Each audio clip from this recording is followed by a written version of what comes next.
suis en compagnie de monsieur Alexis qui Bonjour. s'occupe de la vente d'aujourd'hui, spécial rétro gaming. Alors j'avais plusieurs questions à vous poser. Pour commencer, imaginons que je souhaite acheter un produit, dois-je attendre la fin de la vente? Non, pas du tout. En fait, c'est une vente publique, donc vous pouvez arriver et partir quand vous voulez. Il suffit que quand vous ayez obtenu les lots ou le lot que vous vouliez, d'aller le payer. Il y a on va dire une caisse, qu'on appelle un procès-verbal dans les ventes aux enchères. Il suffit d'aller régler votre lot, on vous le remet, vous pouvez partir juste après, quand vous voulez. On arrive, on passe par là, tiens, il y a ce petit lot qui m'intéresse, hop, j'achète, au revoir, bonne journée. Quand on achète un produit ici, y a-t-il des frais supplémentaires? Oui, vous avez ce qu'on appelle les frais acheteurs. Donc il faut retrancher en plus du prix d'adjudication 30%. On va payer tous les frais d'une maison de vente aux enchères. Donc comme vous l'avez dit, les salaires des employés, les locations des bureaux, le matériel, enfin toute la gestion d'une maison de vente passe par ces frais en fait. Maintenant j'avais quelques questions en tant que vendeur. Est-ce que n'importe qui peut vendre ses propres jeux dans une maison de vente chez Milon? Tout à fait, il suffit dans un premier temps de nous contacter par le biais d'un email avec des photos des lots que vous souhaiteriez vendre. Nous on vous transmet une estimation. Alors, toute cette partie-là est gracieuse. Si l'estimation vous convient, après on convient d'un rendez-vous, d'un moyen pour récupérer vos lots. Si jamais vous trouvez l'estimation trop basse ou pas à votre goût, on s'arrête là. Et y a-t-il des frais en tant que vendeur? Je vends mon jeu à 100 €, il y a combien de frais qui sont amputés? Vous allez avoir, nous les frais qu'on applique c'est 15% TTC sur le vendeur. Donc vous vendez un lot 100 €, on vous paiera 85 €. D'accord, c'est à peu près similaire que sur certains sites internet justement. Mais au moins ici, il y a déjà le cadre, il y a le nom de la maison de vente, ce qui n'est pas rien. Et en plus, vous avez la publicité du site internet Milon, bien sûr. Plus comme je disais le cadre parisien. Et ça, c'est beaucoup de choses par rapport à Internet où vous décidez de vendre votre jeu vidéo, votre console comme ça sur un site sans publicité. Hein. Et en plus, on peut rajouter que sur nous, comme vous passez par une maison de vente aux enchères, donc là, plus pour aussi les acheteurs et les vendeurs, c'est qu'aussi on vous assure une sécurité entre guillemets. C'est-à-dire que nous, on va être derrière l'acheteur qui a acheté votre lot pour qu'il le paye, pour nous vous payer derrière. C'est notre travail aussi de les relancer entre guillemets si c'est pas encore payé rapidement. Et aussi du côté acheteur, vous achetez quelque chose, la facture va vous faire comme un certificat si vous voulez. Ça va vous dire que voilà, pendant ce lot, cette console, ce jeu que vous avez acheté, et ben la facture vous dit voilà, c'est bien ça, ce n'est pas un faux. C'est vraiment carré, c'est très professionnel, c'est pas de l'amateur ici. De toute façon, Milon c'est très connu pour les ventes de tableaux, d'œuvres d'art. Oui. Et justement, il n'y a pas que ça. Les enchères Milon, c'est pour tout public, c'est pour tout le monde, que ce soit à cette adresse juste ici ou sur le site internet directement. Merci beaucoup pour les réponses. Avec plaisir. Et c'est parti pour la vente. Un autre point très intéressant pour les enchères Milon, c'est que ce sont que des produits qui ont été vérifiés par les experts et par conséquent, ce sont des produits officiels. Vous n'allez pas acheter des contrefaçons ici, ça a été bien vérifié. Donc vous pouvez avoir cette confiance de la part des experts dans vos achats de jeux vidéo et de consoles. Par exemple, pour les jeux Neo Geo, il y a beaucoup de contrefaçons qui se baladent sur Internet. Ici, les jeux ont été ouverts préalablement pour justement vérifier que ce ne sont pas des contrefaçons. Et c'est pareil pour les jeux Super Nintendo. Chaque personne peut vérifier au préalable les lots qui seront vendus lors d'une vente aux enchères. Et justement, pour aujourd'hui, tout est précisé dans le bouquin fourni au public. Ce serait cool d'essayer de chercher un petit lot qui peut potentiellement nous intéresser pour une future vidéo test de console, pas trouvé en vide-grenier, mais trouvé aux enchères Milon. Alors regardez, ça, c'est une très belle pièce.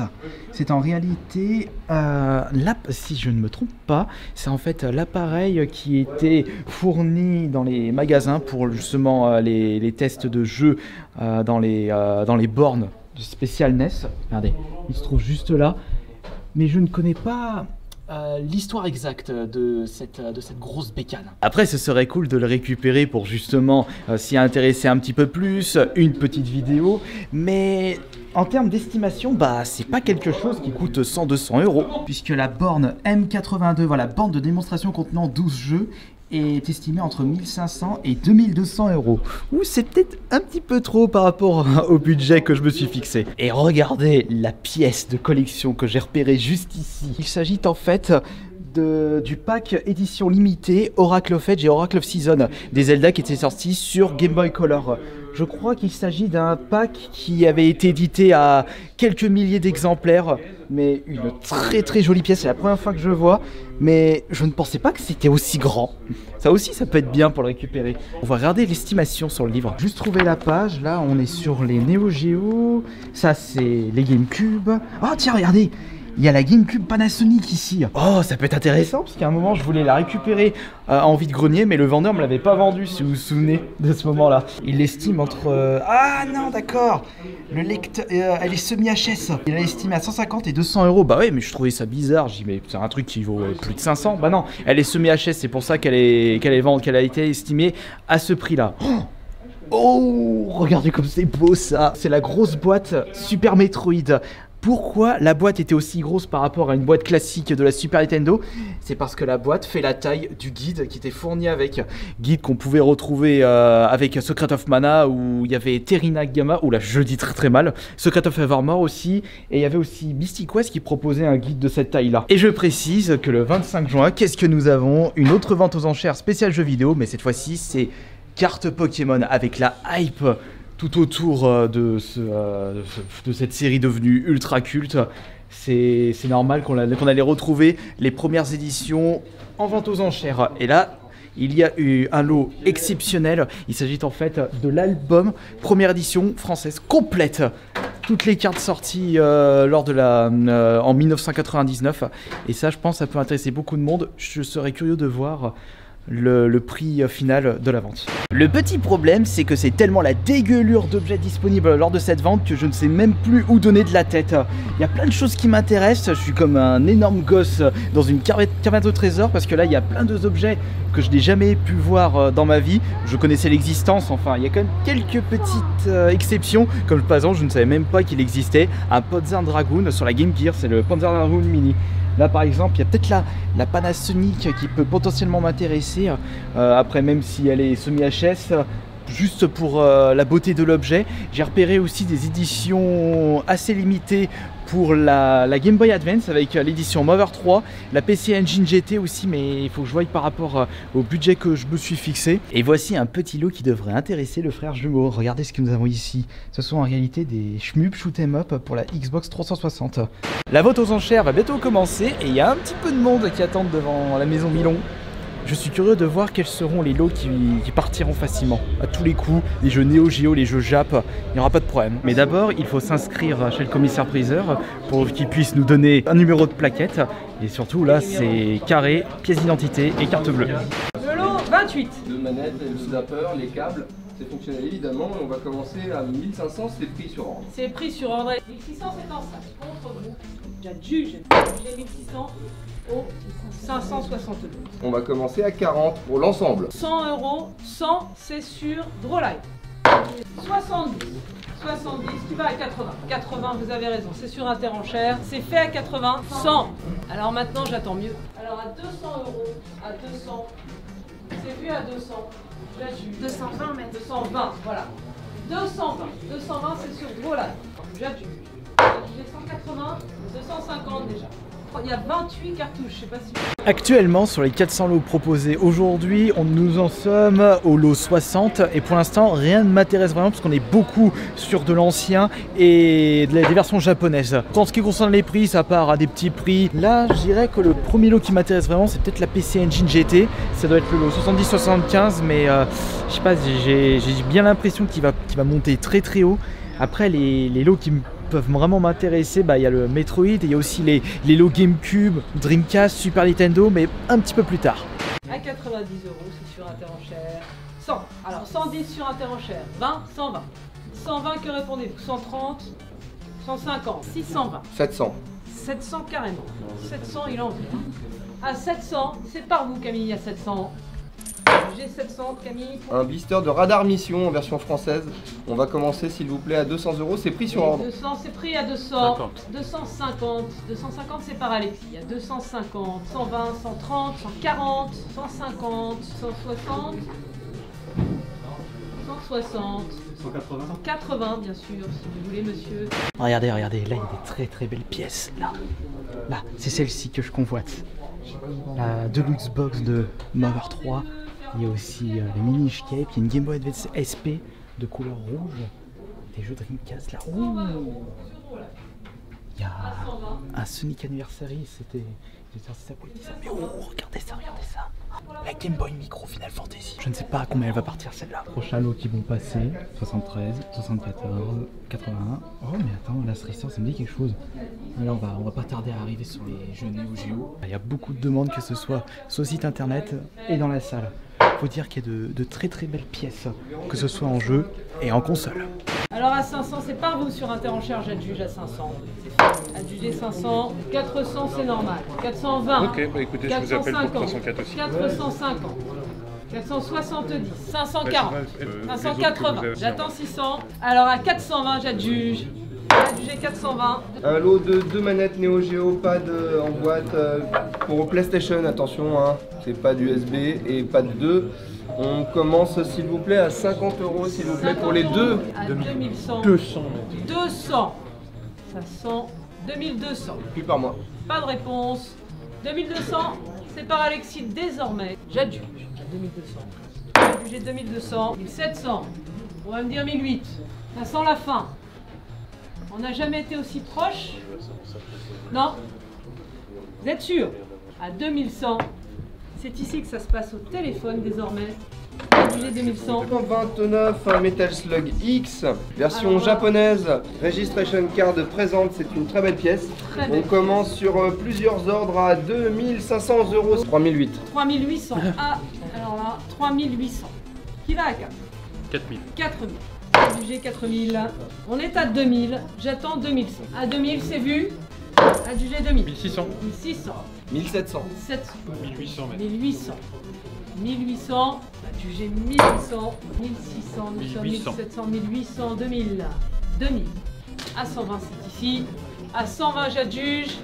C'est vu, à 120, c'est pas bon. Adjugé 120. On commence à 30, 30 ouais. €, 40, 40 ici. 40 €, 70, 80, 80, 10, 100, 100, 20.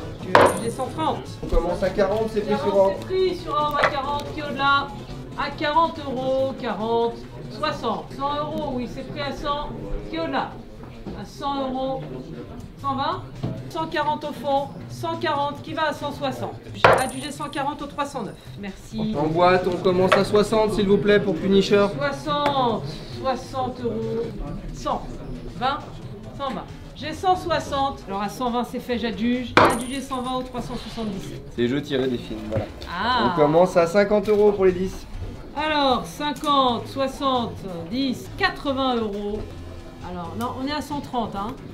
C'était une question. 130 c'était sur Interenchère, hein, je crois. Adjugé 130 à 250. C'est vu 260, 260, 280. J'adjuge. Adjugé 300, 160, 10, 70, 80. 10, 100, 90, 100, 100. 20, 20, 120. Complet avec la red card, c'est assez rare. On va commencer s'il vous plaît sur plusieurs ordres également à 400 € et c'est pris. 400, 450, 500, 500, 500 nous sommes, 50 ici, 550 et 6, 600. J'adjuge à 600. Adjugé 600. Regardez, là on vient de terminer les Mega Drive et on part sur les Super Nintendo, avec Super Famicom. Et ça donne envie, non? Si je devais en choisir un parmi tous ceux qui sont juste ici, c'est celui-là. C'est le Tortue Ninja Turtle Time. C'est mon Tortue Ninja préféré en plus. Il y a même Sparkster juste ici. Il m'interpelle celui-là alors que je l'ai pas terminé. J'ai terminé le Rocket Knight Adventure. Oh, regardez. Fort Jim à la version Jap. Sur Super Famicom. Je vais voir. Très bon état. 130. 140, on va me dire 160, monsieur, voilà. 160. 160, mais je sais qu'il est convaincu. À 160, c'est fait. Plus pour nous mettre. Eh ben voilà. Porte-bonheur de retour. Adjugé 160 ou 300. 150 mètres. Alors dites-moi 160. Bon, les pas d'enchères sont par 20, là On va fait des pas pas à chaque par fois 20 si faire vous des- voulez, 160. Où êtes-vous? 180? Oui. 180, allez-vous à 200. Non, à 180 c'est ici, allez-vous à 200. Plus pour nous mettre. Non, adjugé 180 au 300. Bon alors, à fond sur Super Nintendo. Ouais. Plus Alors, le on est à Jap 50 ou le euros. PAL? Les deux. Allez, on commence Les à deux, donc là je 50 commence pour avec les le trois, Jap, je et donnais, puis on là. va voir tout à l'heure avec le PAL quoi, mais ça va continuer. Hein? Est-ce que vous voulez 120? 120 mètres. 120. 40. Il est vraiment très très beau celui-là. Alors à 120, c'est ici. Au téléphone par Alexis à 120, j'adjuge. Adjugé C'est pour le 120. 60 euros sur Drolive. À 60, j'adjuge. À 70. 70. Allez, allez, allez. 90. T'es à 80 pour les 10. Et regardez les pochettes. 80 euros qui va à 100. Finalement, j'ai pu faire que la moitié de la vente aux enchères et j'ai pu récupérer un petit lot. Je vous montrerai tout à la fin ce que je me suis procuré à la Maison Million. Le petit souvenir de cette vente aux enchères. Ah là là, je suis vraiment dégoûté de ne pas pu être resté jusqu'à la fin. J'étais tellement dans le feu de l'action que j'ai failli louper mon train du retour. Ça s'est joué à quelques minutes. C'était la première fois que je participais à une vente aux enchères chez Milon. Et l'ambiance, bah ça n'a strictement rien à voir avec les enchères sur internet. Là vous avez vraiment l'ambiance, commissaire-priseur, les autres personnes. Vous pouvez discuter avec les autres collectionneurs. D'ailleurs grosse dédicace à tous les collectionneurs qui m'ont reconnu dans la salle. Et également les collectionneurs avec qui j'ai pu discuter et qui ne me connaissaient pas. Dédicace aux 3 personnes qui m'ont reconnu dans le train du retour Paris-Bourgoin. Non, je veux dire Lyon-Bourgoin. Ils avaient strictement rien à voir avec la vente aux enchères, mais je leur avais promis une petite dédicace. J'étais en train de discuter un petit peu avec tous les collectionneurs présents dans la salle des enchères Milon et des collectionneurs spécialisés dans le domaine Neo Geo, dans les imports. Faut dire que moi je ne suis pas vraiment aux pointes concernant les estimations des lots qui étaient proposés aux enchères Milon, et j'étais en train de me demander mais est-ce que ça vaut le coup finalement? Ils m'ont tous dit, pour la grosse majorité des lots vendus, ce sont des consoles et des jeux vidéo vendus moins cher que les prix pratiqués sur internet. C'est pour cela que si vous avez l'intention de faire des petites affaires en allant aux enchères Milon, eh bien vous pouvez très certainement trouver votre bonheur. Et c'est ce qu'on m'a dit sur le lot que j'ai pu récupérer, dont je ne connaissais pas la valeur. Mais d'ailleurs, vous vous demandez, mais quel est le lot que j'ai récupéré? Eh bien, image tout de suite. Un ensemble des 3 Bark Knuckles sortis au Japon, Streets of Rage 1, 2, 3, donc complet en très bon état. Le 3e opus a sa rec card également, et le poster avec les coups. On commence s'il vous plaît à 80 pour les 3. 100. 100. Ah, alors là, comment vous allez faire hein? Ça va être compliqué. 150. 150, c'est bien. 150 euros, ça va être pour vous. Si personne ne surenchérit, adjugé 150. Oh, attendez, remontrez-moi. 576. Et oui, en effet, fan de Street of Rage depuis que je suis tout petit, lorsque j'ai vu qu'un lot était composé des 3 Bark Knuckles, c'est-à-dire Street of Rage pour le nom japonais, j'ai tout de suite sauté dessus et j'ai enchéri. J'ai pu récupérer le lot des 3 Street of Rage version japonaise pour 150 euros. J'ai dû rajouter 30% de com, ce qui signifie que j'ai rajouté 45 euros, 150 plus 45 euros, j'ai payé 195 euros pour ces 3 jeux. Et c'est même pas le prix du 3e opus, puisque celui-ci, au vu de l'état où je l'ai récupéré, c'est aux alentours de 220 euros. J'ai fait une belle affaire en récupérant ces 3 jeux que je ne possédais pas dans la collection, puisque je possédais les versions européennes. Mais je me suis dit, allez, ça ce sera un super souvenir de cette première enchère Milon. Et évidemment, ils sont tous complets et en excellent état. Regardez comme ça fait plaisir ça. Si je devais choisir mon Street of Rage préféré, eh bien, c'est le premier opus, Street of Rage 1 version européenne ici, et Bark Knuckle pour la version japonaise. Je tiens à remercier chaleureusement la Maison Milon pour ce partenariat YouTube, et peut-être que je vous proposerai, si vous avez bien aimé cette vidéo, un autre partenariat où on mettra en vente, dans la prochaine vente aux enchères, quelques jeux de ma collection, juste pour voir à combien ils partiront. Bien entendu, il faudra que je fasse un petit choix sur les objets que je souhaite me séparer, mais si vous êtes partant pour cette idée là, faites-le moi savoir dans l'espace des commentaires. Un grand merci à vous toutes et à vous tous pour vos retours dans les commentaires, ainsi que tous vos pouces bleus et nouveaux abonnements. Et si vous désirez plus de renseignements sur la Maison Milon, vous avez tous les liens dans la description de cette vidéo. Et on verra quand est-ce qu'aura lieu la prochaine vente aux enchères spéciale Rétro Gaming. Allez, merci beaucoup, bisous tout le monde, c'était Astérion le Bon.